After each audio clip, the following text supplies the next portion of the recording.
Why are you taking a picture of me making meat? So this is Cinzia's kitchen. Today we're having, what is it you're preparing? Pork escalope coated in mustard and then dipped in flour, egg, twice, and then breadcrumbs. And then I squash it in the breadcrumbs to make it bigger. She likes to squash it to make love it squashing. bigger. I love squashing things. It doesn't always work though. She loves bigger too, right? It doesn't always work. Sometimes it works. So here we go with the mustard. Now, here we Into go. the flour. Exactly. You coat the pork escalope. It's actually fillets.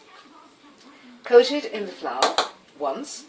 Okay. Then you coat it in the egg. Beaten egg. Coat it. Make sure it's well coated.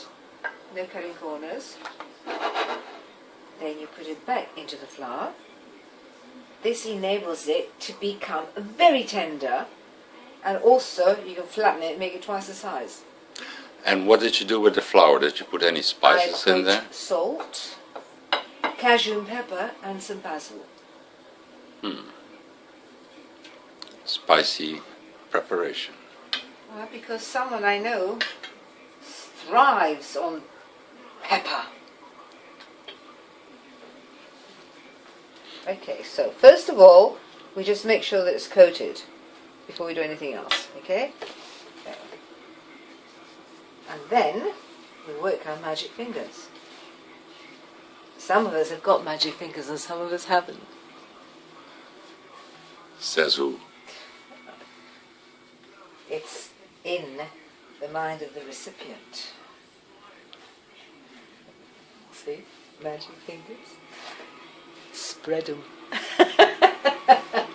Oh, officer. Yes, dear. Right. There. Now you can see how much bigger it's become. Okay, hold that up and take a fresh piece of meat Right.